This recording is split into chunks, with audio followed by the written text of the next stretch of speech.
चलिए हम देखते हैं साइंस के एनसीईआरटी देखते हैं। क्लास 7 के तीसरा चैप्टर है। चैप्टर के नाम है रेशों से वस्त्र तक देखते हैं। तो क्लास 6 में आपने पादपों यानी पौधे से प्राप्त होने वाले कुछ रेशे यानी फाइबरों के बारे में पढ़ा।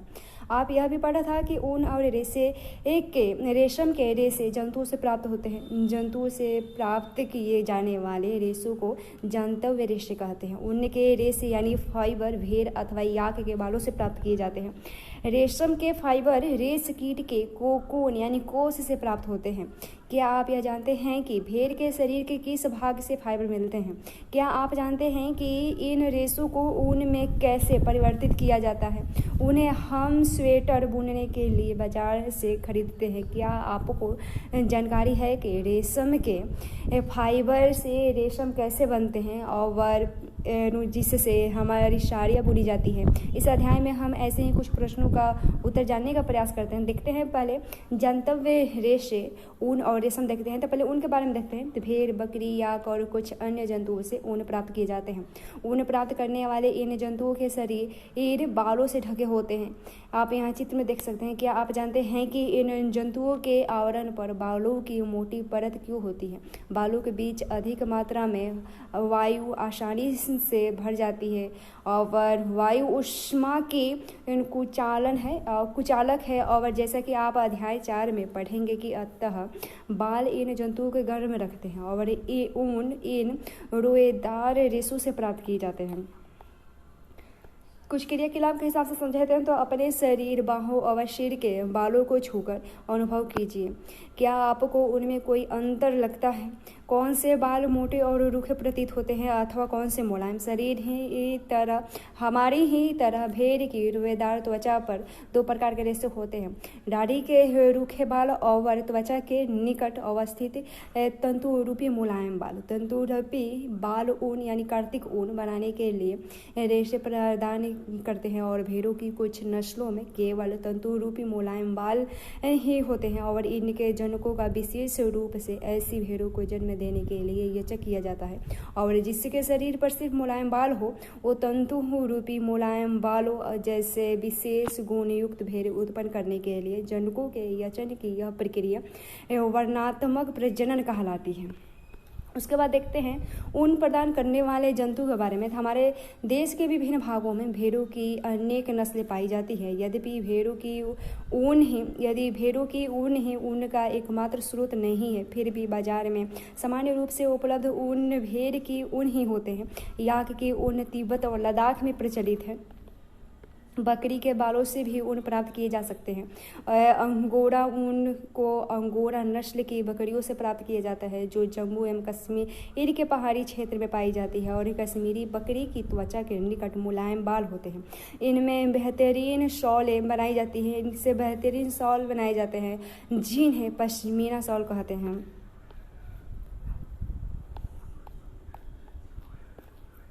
कुछ क्रियाकलाप के हिसाब से समझें। पहले यहाँ चित्र में देख रहे हैं तो ऊँट के शरीर के बालों का उपयोग भी ऊन के रूप में हम करते हैं और दक्षिण अमेरिका में पाए जाने वाले लामा और एल्पेका से भी ऊन प्राप्त होते हैं। फिर क्रियाकलाप के हिसाब से समझते हैं तो ऊन जंतुओं के चित्र एकत्रित कीजिए जिनके बालों का उपयोग ऊन के रूप में किया जाता है। उन्हें अपनी स्क्रैप पुस्तिका में चिपका सकते हैं और यदि आप चित्र प्राप्त नहीं कर पाए तो इस पुस्तक में दिए गए चित्रों को देखकर उन्हें बनाने का प्रयास कीजिए। अपने क्षेत्रीय और देश की अन्य भाषाओं में भेड़, बकरी, ऊँट और याक जिस नाम से जाने जाते हैं उनका पता लगाने का प्रयास करें। और भारत और विश्व के मानचित्र बना लीजिए और मानचित्र पर उन स्थानों को चिन्हित कीजिए जहां वे जंतु पाए जाते हैं जिनसे ऊन प्राप्त होते हैं और ऊन प्रदान करने वाले प्रत्येक किस्म के जंतुओं के स्थान को दर्शाने के लिए विभिन्न रंगों का उपयोग कीजिए। उसके बाद देखते हैं रेशों से ऊन तक देखते हैं। तो ऊन प्राप्त करने के लिए भेड़ों को पाला जाता है। उनके बालों को काट कर और फिर उन्हें संसाधित करके ऊन बनाई जाती है। आइए हम इस प्रकरण के बारे में जानकारी प्राप्त करते हैं। भेड़ पालन और प्रजनन। यदि आप जम्मू और कश्मीर, हिमाचल प्रदेश, उत्तराखंड, अरुणाचल प्रदेश और सिक्किम के पहाड़ी क्षेत्रों अथवा हरियाणा, पंजाब, राजस्थान और गुजरात के मैदानों की यात्रा करें तो आप गडरियों को भेड़ों के झुंडों को चराने के लिए ले जाते हुए देखा ही होगा। भेड़ शाकाहारी होती है और वह घास और पत्तियां पसंद करती है। भेड़ पालक यानी पालने वाला उन्हें हरे चारे के अतिरिक्त दालें, मक्का, ज्वार, खली यानी बीज में से तेल निकाल कर लेने के बाद जो बच्चा होता है उससे खली करते हैं और खनिज भी खिलाए जाते हैं। सर्दियों में भेड़ों को घरों के अंदर रखा जाता है और उन्हें पत्तियां, अनाज और सूखा चारा खिलाया जाता है। हमारे देश के अनेक भागों में भेड़ों को ऊन के लिए पाला जाता है और भेड़ के कुछ नस्लों के नाम दिया गया है यहाँ श्रेणी 3.1 में, और जिन्हें हम देश में ऊन उत्पादन के लिए पालते हैं और पाला जाता है। श्रेणी 3.1 में ऊन से प्राप्त होने वाली ऊन की गुणवत्ता और गठन को भी दिखाया गया है। भेड़ की कुछ नस्लों के शरीर पर बालों की घनी परत होती है जिससे बड़ी मात्रा में अच्छी गुणवत्ता की ऊन प्राप्त होती है। जैसे कि पहले बताया गया है कि इन भेड़ों को वर्णात्मक प्रजनन द्वारा उत्पन्न किया जाता है जिसमें से एक जनक किसी अच्छी नस्ल की इन भेड़ होती है। जब पाली गई भेड़ के शरीर पर बालों की घनी वृद्धि हो जाती है तो ऊन प्राप्त करने के लिए उसके बालों को काट लिया जाता है। यहाँ भेड़ की कुछ भारतीय नस्लें देखें तो नाम देखते हैं तो लोही ऊन की गुणवत्ता इनसे मिलती है, अच्छी गुणवत्ता की ऊन होती है और राजस्थान, पंजाब के क्षेत्रों में मिलती है। और रामपुर बुशायर जो नस्ल की होती है उनसे भूरी ऊन मिलती है, ये उत्तर प्रदेश, हिमाचल प्रदेश में मिलती है। उसके बाद नाली या नली नाम की जो है उनसे है गलीचे की ऊन मिलती है, ये राजस्थान, हरियाणा, पंजाब में मिलती है। उसके बाद बाखरवाल जो प्रजाति की नस्ल की मिलती है उनसे ऊन 19 सालों के लिए उपयोग मिलता है उनका बाल, ये जम्मू कश्मीर में मिलती है। उसके बाद मरवाड़ी, ये मोटी रुक्ष ऊन मिलती है इनसे और ये गुजरात में मिलती है। उसके बाद पाटनवाड़ी, ये हौजरी के लिए प्रसिद्ध है इसका ऊन और ये गुजरात में मिलती है। उसके बाद हम देखते हैं रेशों को ऊन में संसाधित करना। स्वेटर बुनने अथवा शॉल बनाने के लिए उपयोग की जाने वाली ऊन एक लंबी प्रक्रिया द्वारा प्राप्त उत्पादन होती है जिसमें निम्नलिखित चरण सम्मिलित है। पहला चरण देखते हैं तो भेड़ के बालों को त्वचा की पतली परत के साथ शरीर से उतार लिया जाता है और यह प्रक्रिया ऊन की कटाई कहलाती है। भेड़ के बाल उतारने के लिए उसी प्रकार की मशीन का उपयोग किया जाता है जैसे नाई द्वारा बाल काटने के लिए प्रयुक्त की जाती है और सामान्यतः बालों को गर्मी के मौसम में काटा जाता है ताकि भेड़ बालों के सुरक्षात्मक आवरण के न रहने पर भी जीवित रह सके। बाल ऊनी रेशे प्रदान करते हैं और इन्हें ऊनी रेशे प्रदान करते हैं और इन्हीं ऊनी रेशों को संसाधित करके ऊन का धागा बनाया जाता है और ऊन उतारने के दौरान भेड़ को कोई विशेष कष्ट नहीं होता, जैसे कि आपको बाल कटाने अथवा आपके पिताजी को दाढ़ी बनवाने में नहीं होता। क्या आप जानते हैं ऐसा क्यों होता है? त्वचा की सबसे ऊपर वाली परत अधिकांशतः मृत कोशिका से बनी होती है। साथ ही भेड़ के बाल से फिर से उग जाते हैं जैसे आपके बाल उगते हैं।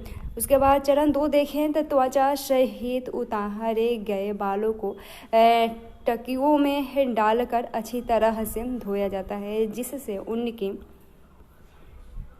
जिससे उनकी चिकनाई, धूल और गर्द निकल जाए। यह प्रक्रम अभिमार्जन कहलाता है। आजकल अभिमार्जन मशीनों द्वारा किया जाता है। चरण 3 देखें, अभिमार्जन के बाद छटाई की जाती है। रोमिल अथवा रुएदार बालों को कारखानों में भेज दिया जाता है जहां विभिन्न गठन वाले बालों को छांटा या पृथक किया जाता है। उसके बाद चरण 4 देखें तो बालों से छोटे छोटे कोमल और फूले हुए रेशों को छांट लिया जाता है जो बर कहलाते हैं। ये वही बर होते हैं जो कभी कभी आपके स्वेटर पर एकत्रित हो जाते हैं। इसके पश्चात रेशों का पुनः अभिमार्जन करके उन्हें सुखा लिया जाता है। इस प्रकार प्राप्त उत्पाद ही धागों के रूप में काटे जाने के लिए उपयुक्त ऊन होती है। और चरण 5 देखें तो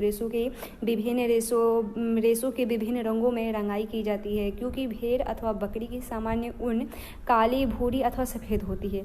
उसके बाद चरण 6 देखें तो वह जब रेशों को सीधा करके सुलझा लिया जाता है और फिर लपेट कर उनसे धागा बना लिया जाता है।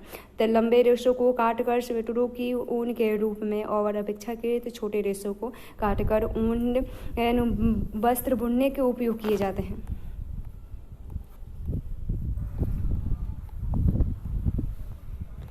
कुछ व्यवसायिक संकट देखते हैं तो उन उद्योग हमारे देश में अनेक व्यक्तियों के लिए जीविका उपार्जन का एक महत्वपूर्ण साधन है, लेकिन छटाई करने वाले का कार्य जोखिम भरा है, क्योंकि कभी कभी ये एंथ्रेक्स नामक जीवाणु द्वारा संक्रमित हो जाते हैं, जो एक घातक रक्त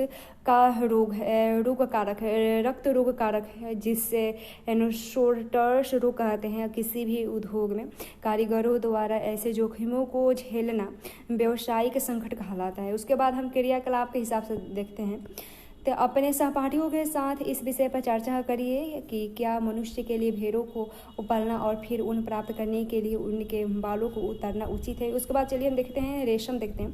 तो रेशम यानी सिल्क के रेशे भी जानतव्य रेशे होते हैं। रेशम के कीट रेशम के फाइबरों को बनाते हैं और रेशम प्राप्त करने के लिए रेशम के कीटों को पालना रेशम कीट पालन कहलाता है। अपनी माताजी, चाचाजी, दादी माँ से विभिन्न प्रकार के रेशम तथा रेशम साड़ियों के बारे में जानकारी प्राप्त कीजिए और विभिन्न प्रकार के रेशम को सुनिश्चित सूचीबद्ध कीजिए। इससे पहले कि हम रेशम प्राप्त करने के प्रक्रम पर चर्चा करें, रेशम के कीट के जीवन चक्र के बारे में जानना आवश्यक है। उसके बाद देखते हैं रेशम कीट की जीवन चक्र देखते हैं। तो मादा रेशम कीट अंडे देती है, जिनसे लार्वा निकलते हैं और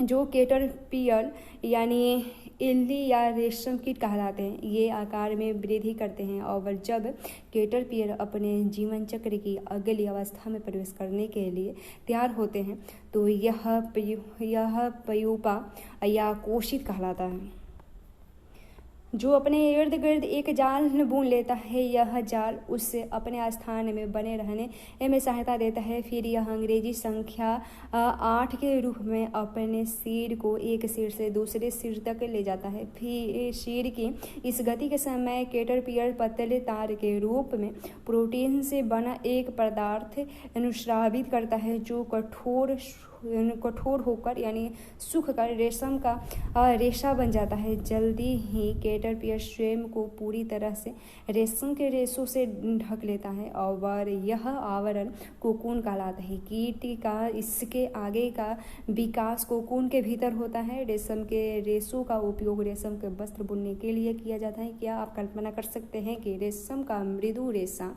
यानी सूत्र स्टील के तार जितना मजबूत होता है।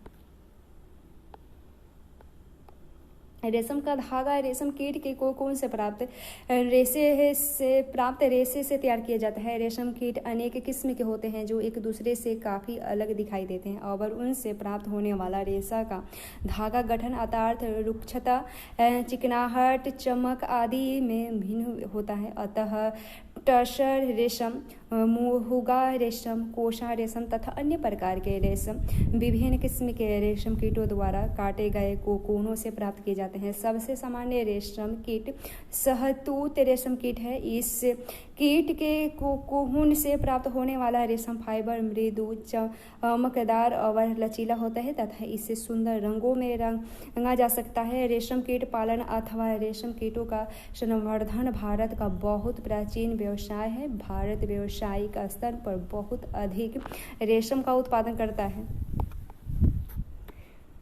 कुछ महत्वपूर्ण बात, भारत में रेशम उत्पादन से संबंधित विभिन्न प्रकार के उद्योगों में महिलाओं की भूमिका महत्वपूर्ण है। रेशम कीट के पालन, कोकून में से रेशम को निकालने और कच्चे रेशम से वस्त्र निर्माण आदि कार्य अधिकांशतः महिलाओं द्वारा ही किया जाता है। अपने उद्यम द्वारा वे राष्ट्र की अर्थव्यवस्था में योगदान देती है। रेशम उत्पादन में चीन विश्व में पहले स्थान पर है और भारत की प्रमुख रेशम उत्पादक देशों में गिना जाता है। उसके बाद यहाँ कुछ क्रियाकलाप के हिसाब से समझते थे। विभिन्न प्रकार के रेशमी वस्तुओं के टुकड़े एकत्रित कीजिए और उन्हें अपनी स्क्रैप पुस्तिका में चिपकाइए। आपको ये दर्जी की दुकान में व्यर्थ कतरनों की हिम्मतपूर्ण नहीं है।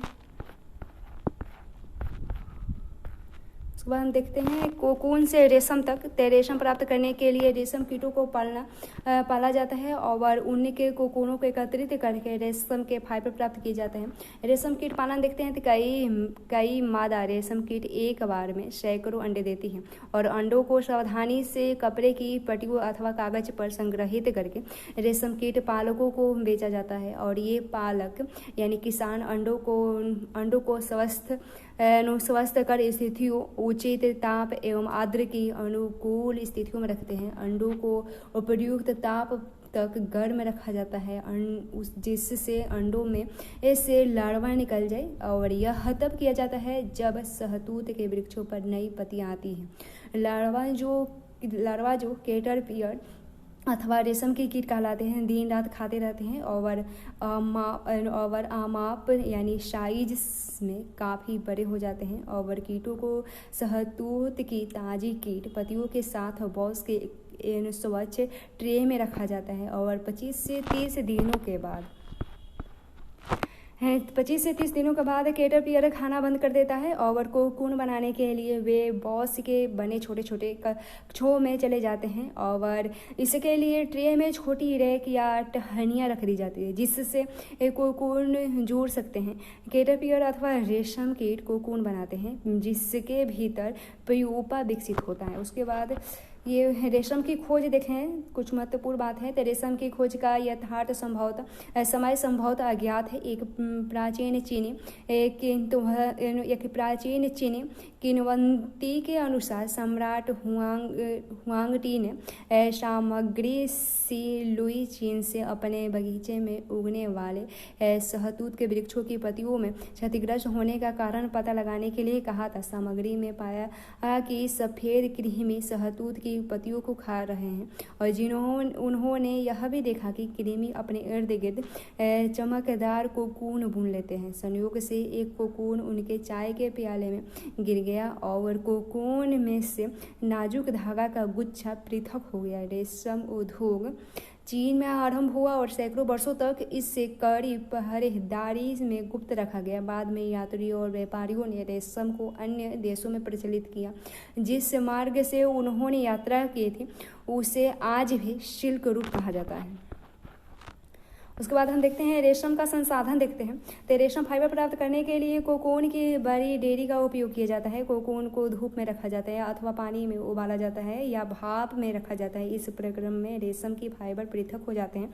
रेशम के रूप में उपयोग के लिए कोकून में से रेशे निकालने की प्रक्रिया रेशम की रीलिंग कहलाती है। रीलिंग विशेष मशीनों में की जाती है जो कोकून में से फाइबर या रेशों को निकालती है। फिर रेशम के फाइबरों की कटाई की जाती है जिससे रेशम के धागे प्राप्त हो जाते हैं और बुनकरों द्वारा रेशम के इन्हीं धागों से वस्त्र बुने जाते हैं।